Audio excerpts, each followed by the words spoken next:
your go-to Detroit Pistons podcast, The Pistons Pulse, co-hosted by me, Bryce Simon of Motor City Hoops. And Omari Sanko for the second. Pistons beat writer for the Detroit Free Press. And of course, we're always blessed to be joined by our producer, Wes Davenport. If you are not listening to Wes and Blake over on the Pin Down on the Detroit Bad Boys YouTube channel, you absolutely should be. It is my understanding that they will be recording here soon, right, Wes? Wes will let me know exactly what time that is, but they will be recording soon. So if you don't have enough of your Pistons content after today's episode, make sure you go check them out as well. Obviously, read all of O2's work over at the Detroit Free Press. They're putting out all sorts of content on the Pistons playoffs and the Motor City Hoops Substack. I have my game notes and analysis like always, like I do all year. And I've had time to do a couple video breakdowns as well. After game 2, I looked at the Pistons ball screen offense. And then just this morning, a couple hours ago, I dropped a video breakdown looking at what led to the Orlando Magic's 3-point shooting in game 3 against the Detroit Pistons. Wes says 3:30 this afternoon.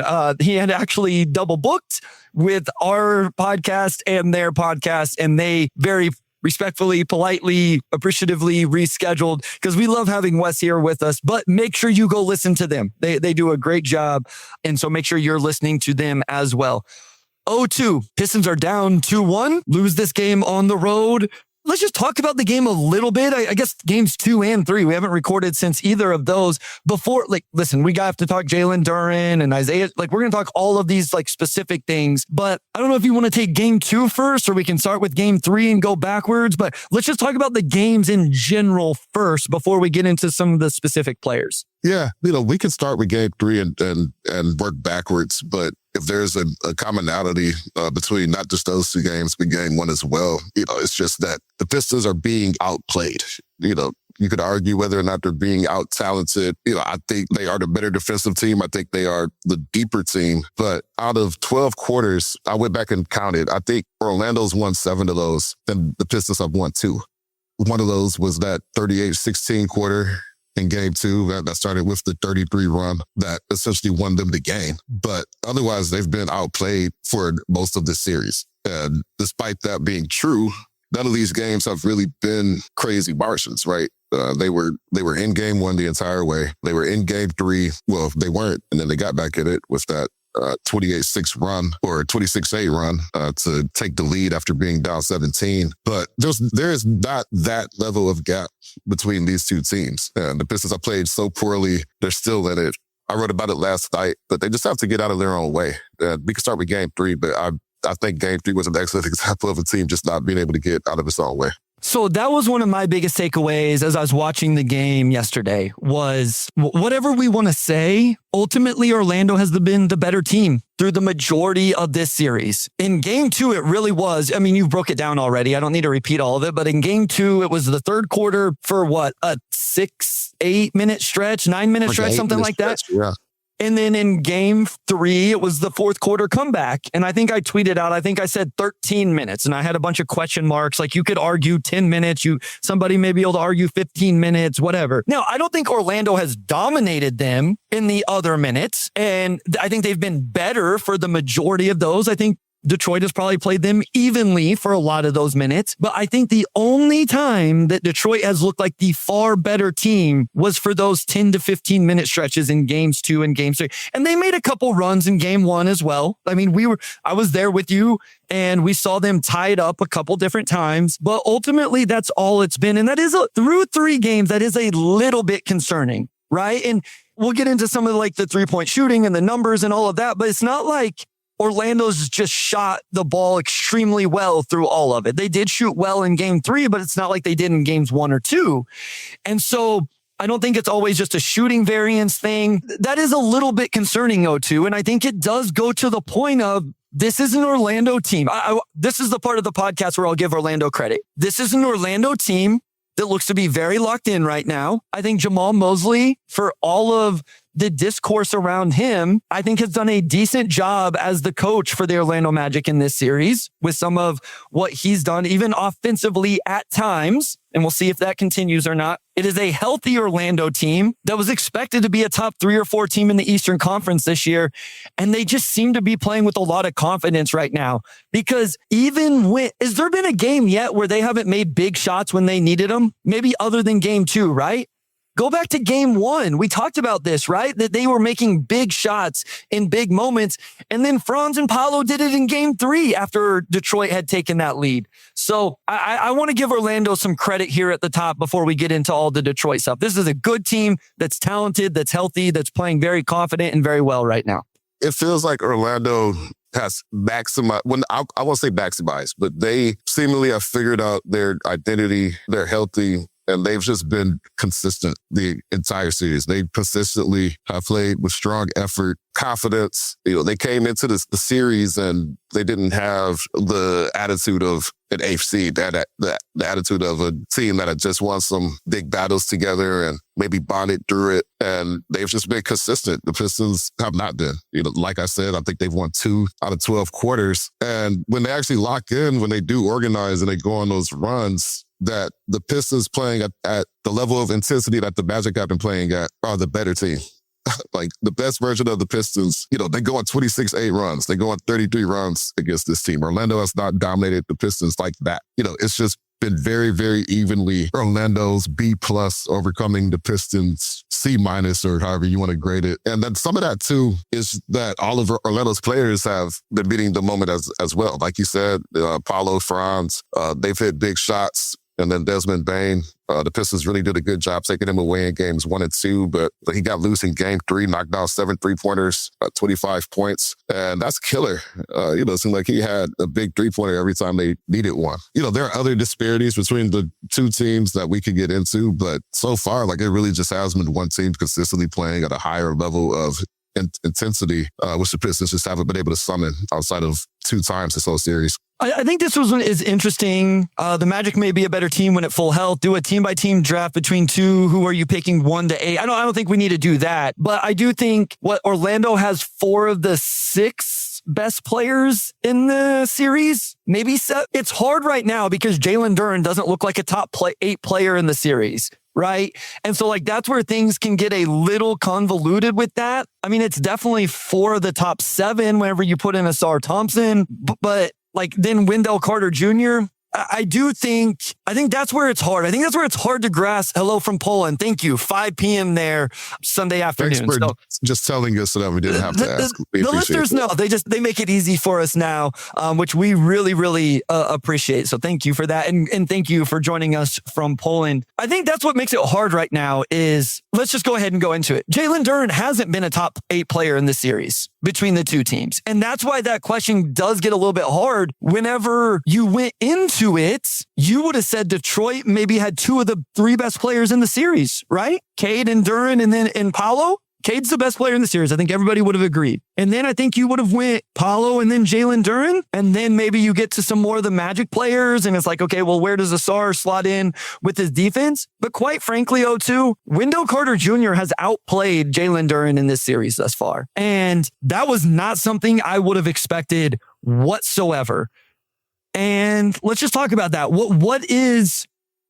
We've seen some glimpses from Jalen Duren. It's gotten slightly better the last couple games. At least there was a stretch in this game after he got benched. And I don't know, you were there. I felt like he got benched to start the 3rd quarter. Am I off base there? No, I feel like he just had a really bad series of plays and JB went to par read for the first hour. No, I think that says a lot. I think he gave Duren a quarter off and then obviously he came back in the 4th. So I'll read off his numbers and let's just have the conversation. Jalen Duren is averaging 9 points in this 3-game series, 42% from the field, has only gotten to the free throw line under 4 times per game and is 64%. That free throw shooting, another thing, by the way, Cade under 80% from the free throw line right now in the series as well. He is averaging 8 rebounds, but not double digits, 2 assists, 2 blocks. I do want to talk about the rim protection at some point, even if people are going to get mad at me about it, and almost 3 turnovers per game. And he is playing 31 minutes per game.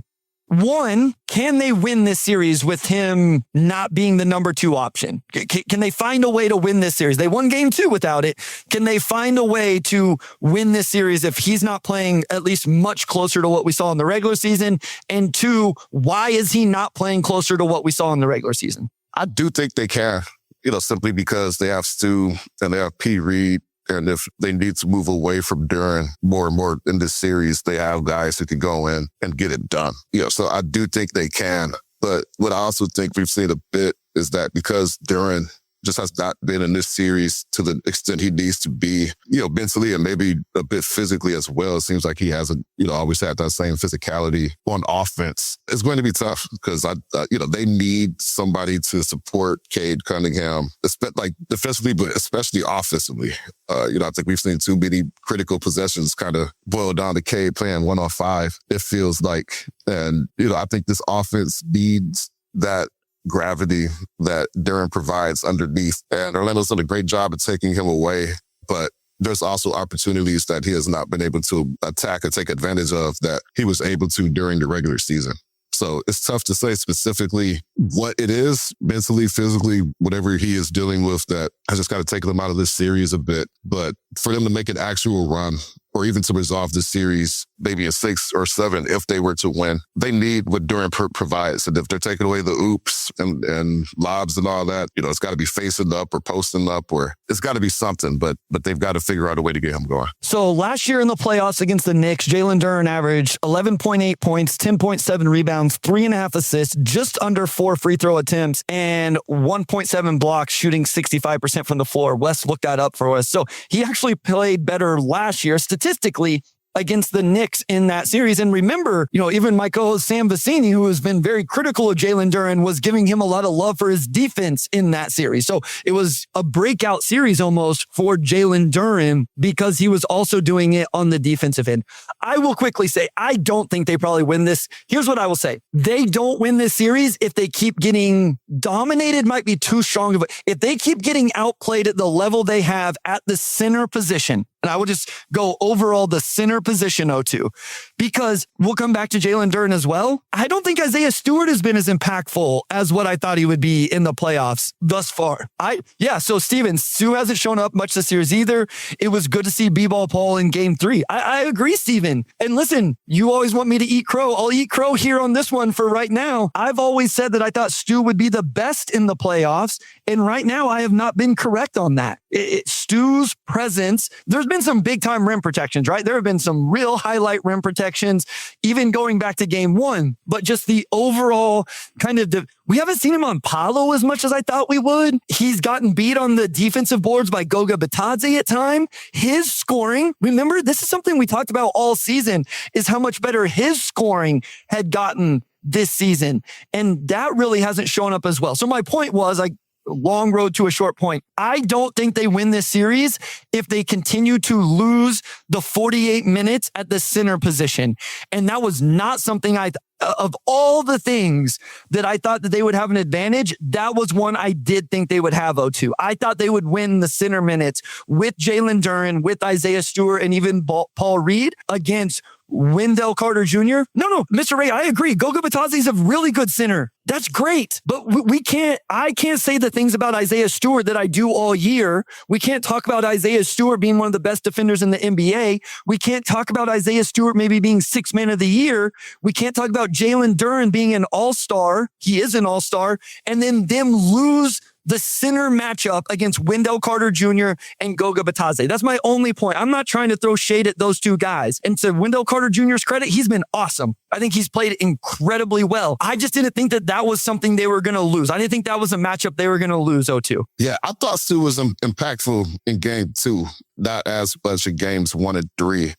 One thing offensively was Stu that, look, I'm no coach. I'm not saying this is going to be the fix in the series or giving JB advice or anything. But one thing Stu has that it does seem like it could open things up, not just for him, but for the rest of the team to establish a different rhythm, is a bit more pick and pop. And, it's a different coaching staff, and we've seen Stu take deep pointers this season, but it's not something that they've leaned into a lot. And some of that's also because Stu's just become a much better finisher inside. If the 3-point shot, I don't want to say a crutch, but if some of that was just because he's better on the outside than inside. I don't know if that's true anymore. I think he has improved a lot as a finisher, compared to previous seasons. But if he could knock down a couple threes, force Orlando to come up a little bit more, because they're going to leave him wide open, right? That might be able to get him going. That it seems like that's something that they could utilize that they have not yet. I think he's taken maybe 1 or 2 3-pointers this series. He's 1 or 2. I was just looking it up. Like, we've seen Stu take a lot of threes over the years. That's just a part of his game that, has not been tapped into as much. But just from a pure matchup standpoint, and the Pistons need more shooting too. I still think Stu could be that type of impactful guy, but it would just be a little bit different than what we've seen from Stu offensively this season. Okay, so Ty Cobb's bat says, would a double big lineup of Stu and JD be a possibility moving forward? Yes, I won't go as far. I thought somebody comment earlier, and I don't think this is an awful idea. I don't mean to critique, but of starting Stu, bringing Harris off the bench and letting Paul Reed be the center. I don't think I would go that far. Quite frankly, even though he hasn't shot the 3 well, which I think is a huge X factor for this team, Tobias is averaging 19 and 8 right now in this series. Omari, I just don't think you take that guy and put him on the bench. Now, I understand the defensive concerns. I brought this up. I talked about it going back a month ago, that as we saw Tobias Harris really kind of struggle defending on the perimeter, that him and Duncan Robinson concern me on the defensive end for Detroit to be at the level you would need them to be. To the question here, though, yes, I think this was my point with, you're right, O2. Stu has had impactful minutes, but it hasn't been the impact that I've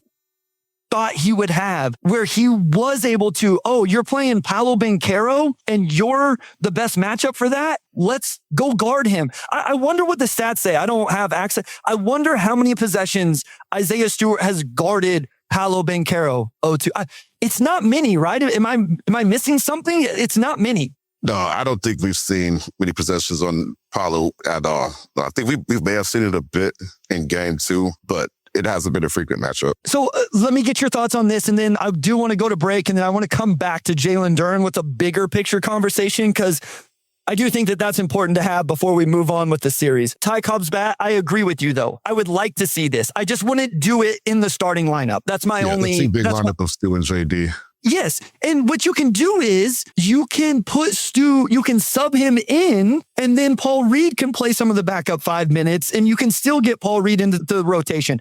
Would you like to see some of this specifically to try to get Stu on Paolo Banchero? Yeah, I mean, it makes sense. I think Stu, is probably the best equipped just from a pure physicality standpoint to disrupt Paolo. I think some of the issue becomes, can you have Duren, Stu, Tobias, that still have 8 Like, who's the odd man out? Do you have enough spacing, this and that? But defensively, Paolo's 6'9", 6'10". Stu's solid 250.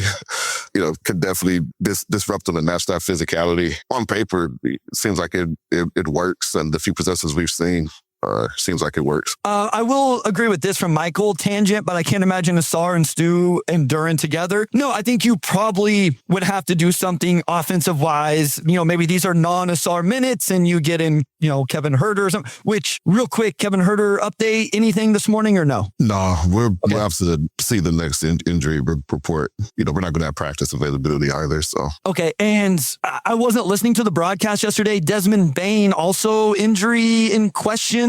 Right? He had a hamstring, or was that a nothing? I'm not aware of that. Okay. Unless I missed something. But okay. I thought I saw something with the Desmond Bane hamstring scrolling, and it seemed like he was looking at something. So again, that's why I don't listen to the broadcast, so I wasn't getting. So maybe that's, just a cramp. Okay, somebody said just a cramp. Okay, my bad. So Desmond Bane's good. So Huerter's really the only player in this series still that there's any questions there. Yeah, Huerter had what? O2. Ty Cobb's bat is asking. He, it was I believe it was a hip. I'm about to double check real quick, but I'm pretty sure it was a hip. Let's see. Okay. And we could move on, but it was something lower body related. Yeah, left hip soreness. Okay, so that's the only one to go there. Baines wasn't a deal. Got it.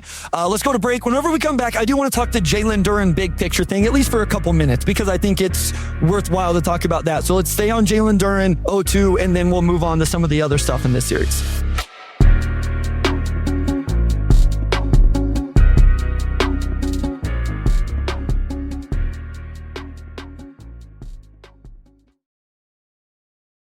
We're back with segment 2. I'm going to stick with Duren here, kind of looking beyond this series.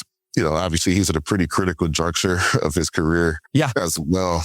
And, it's tough just to speculate on if that factors in at all. But it's a tough position for him and the Pistons to be in when he hasn't found himself in this series. And you've got to have some pretty important talks soon. I'll give it back to you. But he's extension eligible. So is Asar. And, obviously they didn't reach extension agreements last season. So depending on how this series goes, like potentially you are looking at some uncomfortable conversations eventually taking place. So my stance on this is I'm not giving up on Jalen Duren from the first playoff series. Wes made a good point.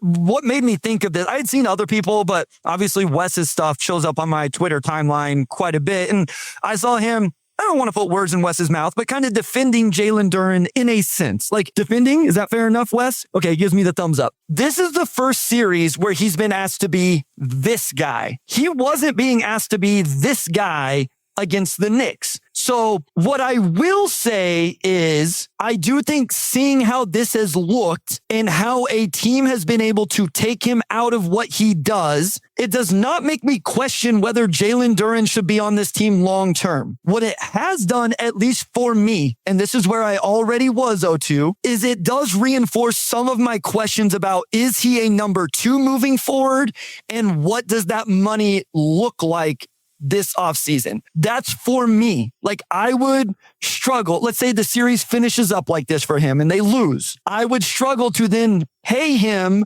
number 2 max level money, understanding that it was his first series being asked to do this. And this is a flawed roster that we always talk about it being a flawed roster around Cade offensively. It's a flawed roster around Jalen Duren offensively as well. But I would struggle putting myself in a position if I'm Trajan Langdon where I couldn't go out and spend quite a bit of money on a perimeter scorer to go along with Cade and Duren. So that is my thought, O2, is he should be part of this. As Mel says, he's a number 3. I think that's where I slot a little bit more as well. But this was a little bit of my worries. You get him into a playoff series where the game plan's a little bit more locked in. And here's my final point. That's not Victor Wembanyama over there. That's not Rudy Gobert over there. It's not Chet Holmgren over there. With all due respect to Wendell Carter Jr., it's not like he's known as a shutdown defender in this league at the center position. And so it does give you a little bit of pause. Yeah, it gives you a little bit of pause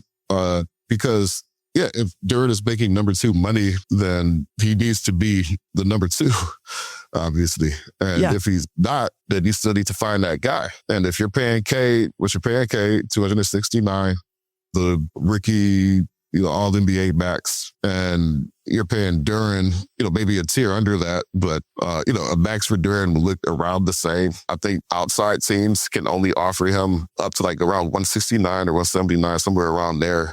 So the Pistons, of course, could offer quite a bit more money than any other team. You still got to get that other guy. And then it's okay, well, who is this other guy who is in a salary range where, he's making, number 3, number 4 money, but can rise and be that level of performer.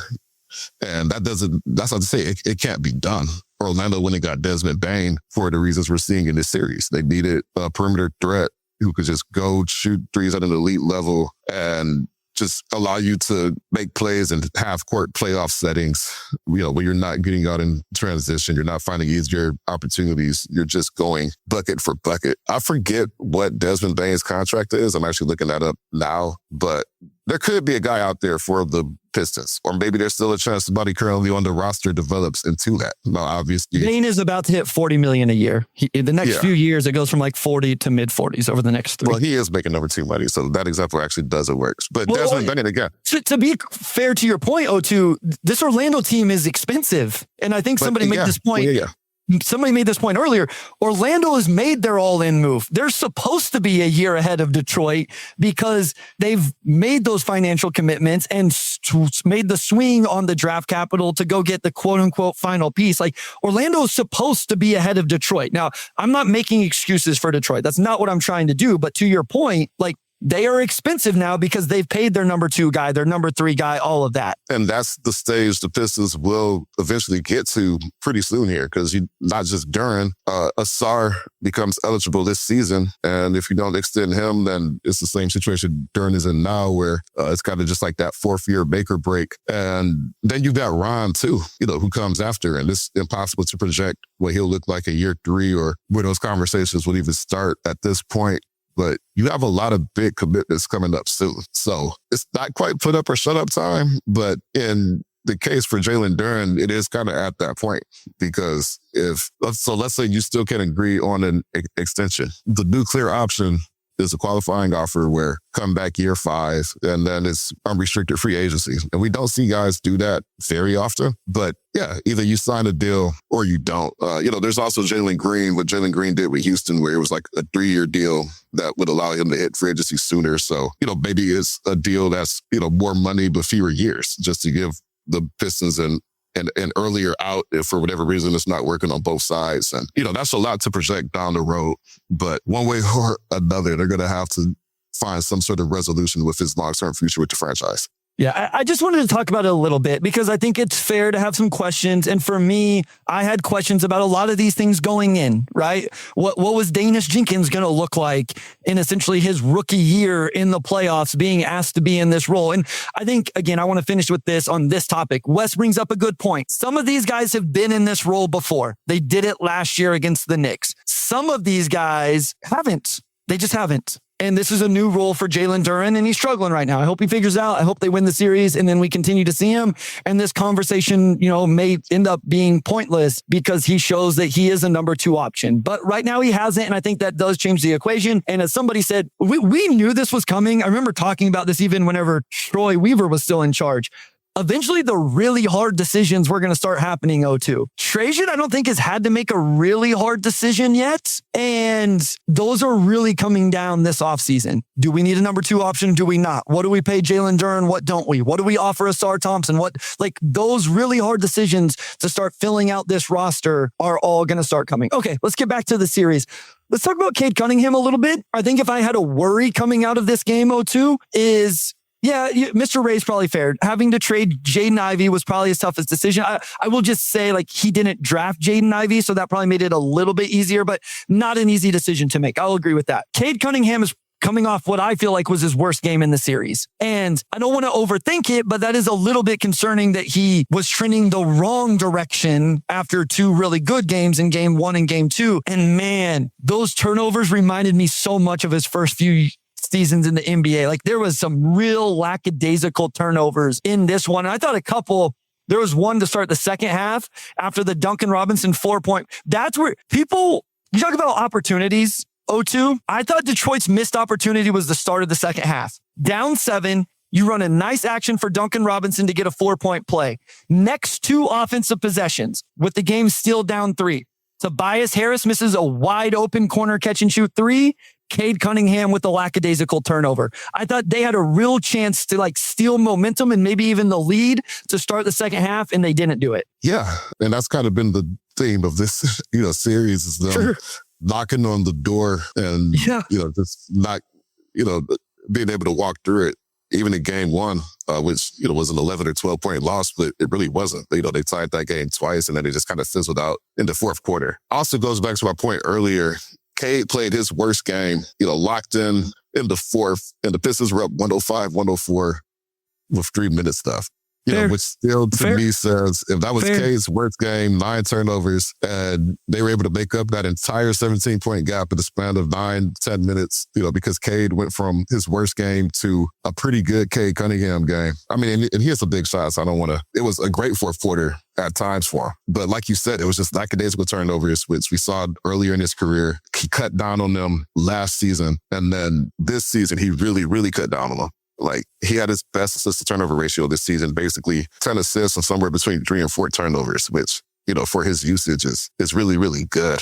And those 9 turnover games were more so outliers. So game 3 has to be an outlier for him. They need him to pick up where he left off in that fourth quarter. And if K is delivering a strong performance, if they are defending, they got really strong contributions from Tobias Harris. They got really strong contributions from Asar Thompson. That is enough. But again, 9 turnovers. I think he shot 8 for 23.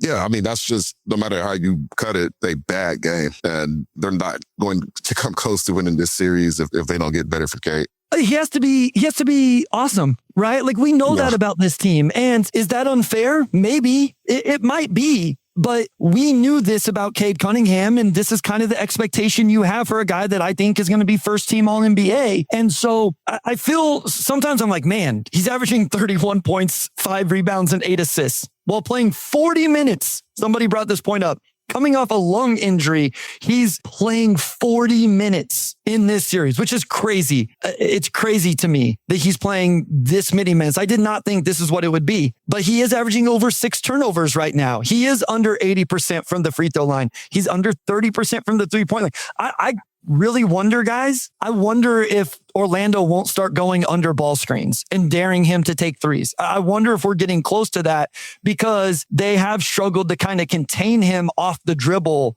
in this series. So Cade has still put up monster numbers. He's been their best player by far. It's not even close. I'm one that tends to lean into, hey, the star players are the ones I point to first. And through 2 games that I didn't feel the need to do that, I thought in game 3 wasn't his best performance. Like, I thought he struggled a little bit, and I thought some of those turnovers were pretty rough. And I know he was a huge part of the fourth quarter comeback and all of that. I also want to quickly say this dude is playing as many minutes as he can. I saw somebody questioning why he wasn't in the game to start the fourth quarter. And it's like, he's got to rest sometime. He had just played 12 straight minutes in the third, and they were questioning why JB didn't have him in to start the fourth. And it's like, he's playing 40 minutes. He can't play all 48, especially under the circumstances. Let's continue to move through some of the players. We've talked a little bit about Tobias. I still think Tobias needs to knock down threes at a more consistent rate, but obviously has been good from 2, especially in that game. What about Asar Thompson? I thought this was Asar Thompson's best game, most impactful game, and kind of found his scoring even in this game. He is the only other player than Cade and Tobias Harris that is averaging double figures for the Detroit Pistons through 3 games in this series. Yeah, that was Asar's best game. 17 points, 8 rebounds, 4 offensive, 3 assists, 5 blocks, 2 steals. And all 5 of those blocks were different levels of absurd, where I know he got one on Wendell Carter. He got one on Franz at the end of the first quarter or first half. And then the other 3 might have all been like jumpers, like him just swooping in and just knocking it out of the air. But just his involvement on offense was not just in the playoffs, this whole regular season. That was one of his most impactful offensive first halves. And just games in general. He shot 7 of 10 from the floor. He knocked down a couple jumpers. One, he was open in the corner, just stepped in and knocked it down, which is big. If he can knock down a 16-foot jumper with some reliability, that's really big. Then he had a mismatch on Suggs and took like a 14-foot jumper overall. Like, that's huge. They need him taking those. And if they're falling, like, even better. He also took a 3-pointer late, which I thought was really significant because, Asar just does not take 3-pointers. Like, he just has not taken them this season. He's eliminated them from his shot diet. And it kind of said 2 things. It said, 1, they're not getting anything going offensively, because if Asar is resorting to taking the quarter 3-pointer, that just tells you that nothing else is good. I was going to say, too, that doesn't ring as a positive thing necessarily whenever you say it, but it's not positive, but also that he had the confidence to take it is good. Because he'd already knocked a few jumpers down. And I talked to AT a lot over the course of the season. His thing is just always being aggressive on offense. He wants to be aggressive. He wants to be in attack mode. Like that tip in he had like in the first or second quarter, and he just kind of rose above everybody with one hand. Like, one of the craziest tip ins I feel like I've seen live. I think he caught a couple lobs. Like, he was just everywhere. And if AT is going to be everywhere like that, I thought he was a primary reason why Game 3 was not a lot uglier. Sure. Because he was just so thoroughly impactful on so many facets of the game that it took the Pistons forward from here to like here. Like, you're just not going to fall off entirely when Asar's racing up and down the floor and just terrorizing everybody, including the room. Here's the thing. And this, I hadn't really thought about this till now, and it's going to end up being bad and sounding like I'm continuing to pile on Jalen Duren. And I don't mean to do that at this point, but O2, if in a vacuum I told you through 3 games, Cade Cunningham was averaging 31 points and 8 assists. Tobias Harris was averaging 19 points and Asar Thompson was averaging 12 points. What would you think the series record would be right now for the Pistons? I know what my answer is here. If I just told you those 3 things. I would flip it. I would think they would be up 2-1. I think they'd be up 3-0.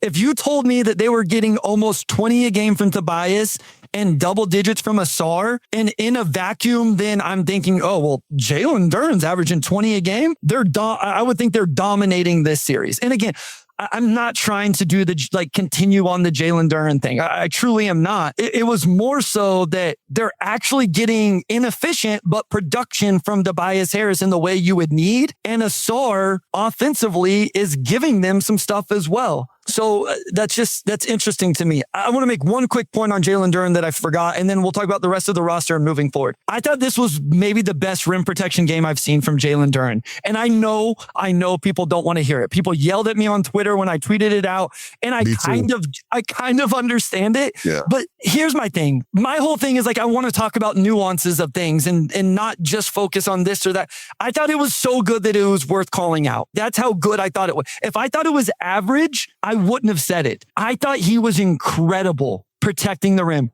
Seriously, Omari, I think it may have been the best rim protection game I've seen from Jalen Duren. And it's not just the blocks, it's also the verticality contest. I think it was fair to at least bring up, even with all of the other issues, quote unquote, or whatever. So I at least wanted to bring that. I saw you shaking your head. You agree? You felt at least similarly? I tweeted that early in the first half. I thought he had some really good contests. And I was like, I feel like he's having his best rim protection game so far. And everybody was like, look what he's doing on offense. No, this or that. I'm like, I mean, I get that, but you can actually feel his presence on defense in the paint, which you cannot do in games 1 and 2.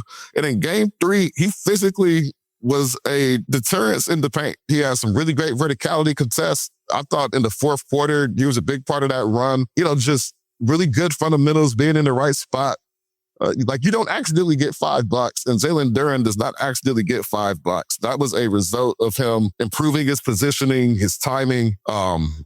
He had 1 block in the first quarter where it kind of looked like Stu. He just got up and erased it really quickly. And despite Duren's size and athleticism, he does not block a lot of shots. So that was a really strong performance for him on that end. I thought it was noticeable from the jump. I thought when he came back in the fourth quarter, he was a big part of that 26-8 run. And yeah, say what you want about him on the offensive end, but if he can sustain that on the defensive end, I think that would go a long way, because you can't let your offense dictate your defense. And I think he did in games 1 and 2, but he didn't last night. Okay, so real quick things, and then we will move on to other. Michael says, this series might be good for Duren's development. He's so used to feeling dominant. Could not agree more. And what Trajan's calculation is, how is he going to respond to this? What is he going to be able to develop? All of that. But I agree with you. This is why you want to get teams into the playoffs. And then, Richard, I was happy to see that. At times, he seemed like his motor was offense driven. So to see him show up on D whenever that wasn't there was a good sign. Couldn't agree more.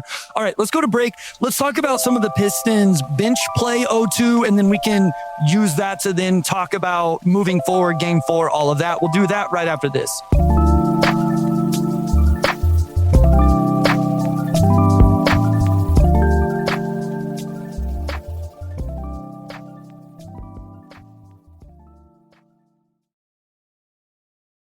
All right, we're back with segment 3. Is there anything else you want to touch on, from the series so far, or you want to go ahead? I thought it was, I think we at least have to bring up Ron Holland didn't play in this game, right? It's a storyline whenever we talk about the bench. And so maybe let's just talk about the bench a little bit. We've already talked about Isaiah Stewart and where we feel like his impact has or has not been. We mentioned Kevin Huerter. I think Kevin Huerter's been quite fine. 0-2. He passed the ball extremely well in this game. I think he holds up defensively. He hasn't taken a lot of threes, but he is, what is Huerter? 2 of 5. I mean, low volume, but has knocked down shots. Danis hasn't necessarily been able to provide that excitement that you need, but I think Ron Holland not playing, I think it's worth bringing up. Yeah, it is. I think one thing, and I think this is just the way the Pistons roster is, but you have guys who are far more impactful on one side of the ball than the other. And with Ron, I think 80% of his impact on the floor probably is what he does on the defensive end. In this series, I think when you have Asar and AT and Duren. Like, you can only have so many non-shooters in the rotation.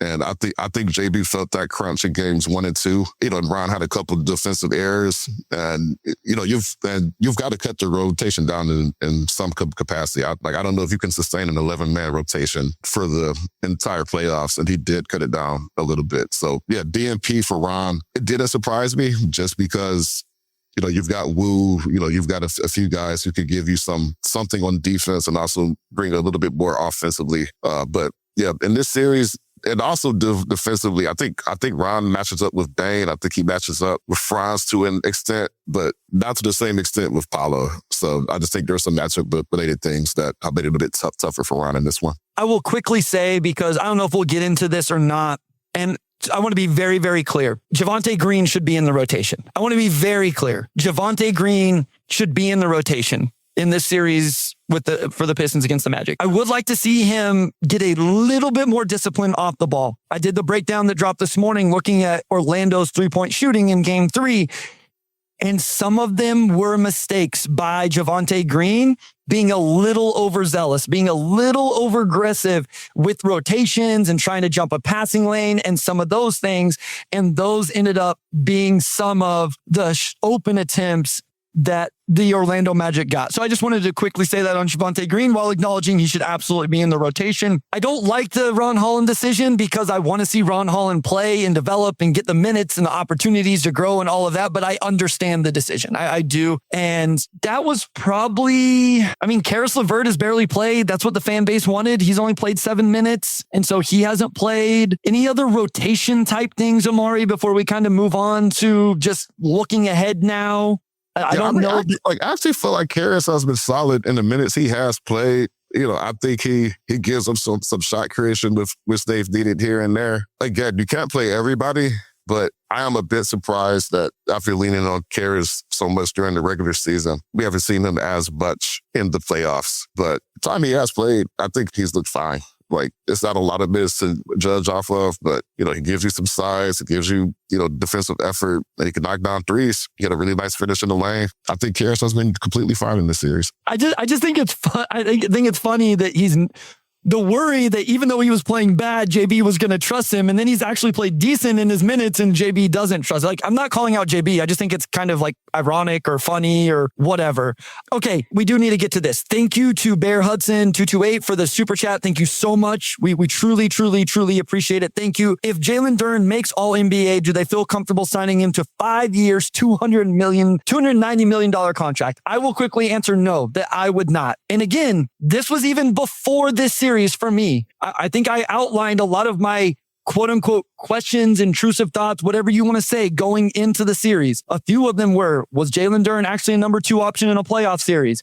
Could Danis Jenkins actually hold down that backup guard position as essentially a rookie? Could Tobias Harris and Duncan Robinson in the perimeter defense hold up? Those were some of my things. I don't think you can give Jalen Duren that type of contract. I will also quickly say I don't think he ends up making all NBA since Cade and Luka Doncic ended up being eligible. Yeah. And also just even if he were to make all NBA, which, of course would increase his earning potential, there's still a pretty wide disparity whether he makes all NBA or not between what outside teams could realistically offer and what the Pistons could realistically offer. The Pistons could offer him 5 years, $200 million, and essentially still exceed in any offer he could get from another team and restricted free agency. So there's a difference between he's eligible for that amount of money. That doesn't mean that if he makes all NBA, it basically guaranteed that type of contract. I think we saw it with Ayton a few years back. It's if you want max money, you got to do this and that. And that can, I think we have seen that become a pain point in negotiations for some teams. But yeah, I think all NBA or not, I'm not sure if his next contract is going to reach that. But again, it could still be $200 million plus and well exceed anything else he could get from another team. So there's probably room in there where both teams can be happy because Duren's still probably getting more than he would have gotten a year ago. So again, thank you for the super chat. Obviously that's a big topic of conversation right there, but we'll see. I think, JD comes back and averages 20 and 10 the rest of the series and they win and they get into the second round and he learns from their first 3 games. Again, I think that contract's still kind of wild, but the contract numbers adjust and change a little bit. Let's go to some of these other comments throughout the episode. And also, I believe the Pistons could only offer up to 200. I think it's 239 before all NBA. Correct. Yes. And if it's 30%, that would go up to that number, 290. It is 290. Roughly 287. So yes. Yeah, no all NBA 239, all NBA 287. So it increases his earning potential by 5% per season. So correct. That's how that works out. Yep. Yeah. The difference between 25 and 30%, right? The Derrick Rose. Okay, let's go to some of these others here. Ty Cobbs-Vat says, what does JB need to do adjustment-wise to take control of the series? I would like to see them get Jalen Duren going. I think you have to force it at this point. This is my opinion. I think you have to force it at this point. It's not necessarily a mid free throw line isolation like we saw. Those don't tend to be working right now. He doesn't tend to have the same confidence in that. So get him a bucket another way. Run a designed action to just get him a catch and easy finish or just like a true back to the basket post up. JD is really one of the underrated things about his game is he's really worked on his footwork and his finesse finishing and do it so it's easier. Run some action for him there. And the thing is, Omari, it may not be out of the ball screen. Orlando is really keyed in on the ball screen. I thought they took it away in game 3. I showed a breakdown where they found success in game 2. But as we know, these things always adjust. So that would be my first thing for me is with all of this talk, you have to give him a chance to get involved early and get him going and get him into the game. Yeah, adjustment-wise, they have to find a way to get JD going. And I think that they've been making a more concerted effort game by game. They kind of fed him a couple alley-oops, in yesterday's game. But yeah, whether that's just moving them outside of the paint, allowing them to attack from the elbow or whatever it may be. But also, I think the adjustment also is just kind of on Duren's and to execute better as well. No matter what JB does, if the players aren't doing what they were doing in the regular season, it's probably not going to matter too much. Yeah, I mean, of course, you're down 2-1. There's always things the coach could do better, but whatever funk the roster's in, I think they also got to step out of it. And, some of that falls on Duren as well, because I do think the team could feel his energy out there, good or bad. So he's got to be fired up. He's got to be engaged. And, when he gets opportunities like he had a mismatch on Franz the last game that he couldn't capitalize on. It's just like stuff like that where, I feel like during the regular season, he'd be able to at least get some free throws out of that. And he hasn't been able to capitalize on those opportunities. Yeah, JB could help him, but, Duren could also help JB. It goes both ways. The last thing I'll say offensively is I would like to see them matchup hunt less and get more into a free-flowing offense. I feel like you see teams do this all the time in a series where it's like, okay, they have a bad defender. Let's run ball screen after ball screen after ball screen to get so-and-so switch on so-and-so and then just go isolation. There are times for that. Absolutely. I understand that. I would like to see Detroit get away from that and just go into, hey, let's flow. Let's push pace even after a make. Let's get all of those things going and get guys involved in a little more free-flowing offense as opposed to that. 2 more different topics. Richard says, how much you guys think the pressure is getting to the guys, the playoff series streak, the expectations of the 1 seed, the media talk, JD, obviously the contract stuff that we've talked about, multiple times now, all put pressure on a young team. I mean, I think it's fair. I do think it's part of it, but that you have to learn to play through that and grow through that and handle that. But I do think it's part of the equation. And every game you lose, you lose game 1 at home, you're down 2-1 again now after game 3. Those thoughts, those ideas just get, more in your head. So I'm sure there is a little bit of that. One thing I've learned being around the NBA more and more over the last 6 years is they're humans, O2. These guys aren't robots. They are humans and they do doubt themselves sometimes. They do, struggle with their confidence. There is emotions involved. And I don't know any of these guys personally to know if this is true for them, but this is a part of the equation, even for the highest of level athletes that we watch. Yeah, I mean, that always factors in. You have a team that, again, I mean, we're still not that far removed from that 14-win season. And that doesn't mean that you should hold them to a 60-win expectation because you should. They are the number 1 team. But, there's also stuff that they're navigating for the first time. I also don't necessarily want to use that excuse for them because this team has overcome a lot. Like, again, this is the same group that went through the 14-win season largely as far as the core young players. That 28-game losing streak, that was pressure. Last season in the playoffs against the Knicks and even finding your groove and winning 44 games, like, that was a form of pressure just to go from bottom of the East to, we're growing up and we're figuring things out. We'll probably have a better idea of how much pressure got to them once we get beyond the series, win or lose. But this team's been through a lot together, and they showed up in the playoffs last year. It's just they have not looked like this very frequently, just in the last 15 months or whatever. I don't want to say the pressure's getting to them. I think they feel it, but I think there's just some execution stuff that they have to overcome. Well, I think the pressure is more because as people continue to point out, and I try not to say this too much, but this Orlando team is really good and really healthy right now. Last thing here, YouTube user, as good as Detroit's defense is and JB's schemes are, the perimeter defense had been my biggest concern. And Ty Cobbsbat says, we also seem to be losing shooters on defense constantly. What is that about? Again, I will shamelessly plug 12-minute video breakdown over on the Substack right now. I broke down all of the Orlando Magic 3-point makes and all of the misses. And my quick overview of it, listen, the ones at the end of the game, O2, that was just two really good players making huge shots. Paolo Banchero, Franz Wagner just made shots at the end of that game. Tough contested threes. You just are going to have to live with that.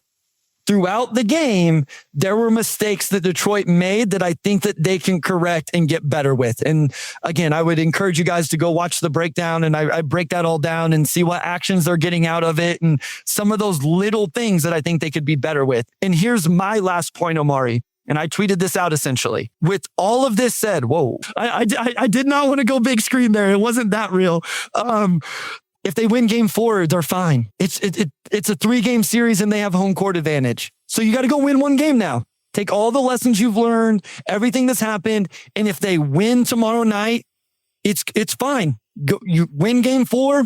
Go back to Detroit, best of 3 with 2 of them at home. I'm not saying they will win it, but through all of the Jalen Duren this and Orlando, like all of that, if you win one win, go get one win. Now, that's what Denver Nuggets were saying going into Saturday night, and they weren't able to get it done.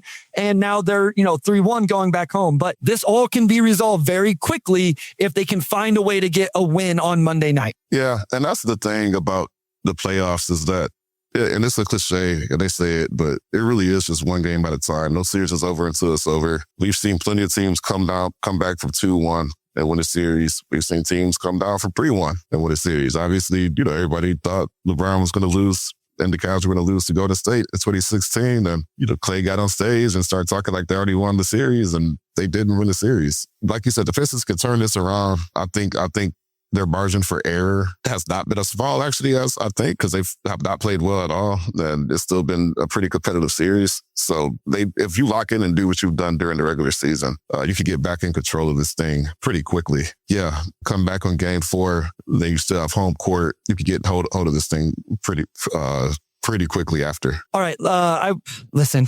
I know I keep saying this, but Wes found a really good stat for Jalen Duren on his drives. In the regular season, he had 1.2 to 3.6 free throw to drive ratio per game. So 1.2 free throw attempts per 3.6 drives per game in the regular season. In the playoffs, 3 games, 0 free throw attempts on his drives, which is a 0 to 4.3 free throw to drive ratio. Great stat there from Wes that he looked up that I thought was worth throwing out there.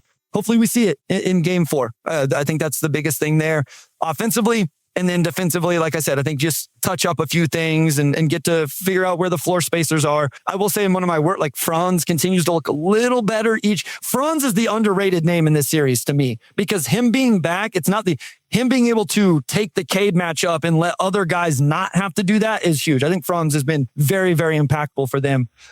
I don't know when we'll record next, guys. Probably depends. What do we do, O2? Monday, Wednesday, Friday, Sunday, right? If the series goes, it's game day off, game day off. I would guess we would consider going Thursday, depending on how the series goes. So I think we could come back.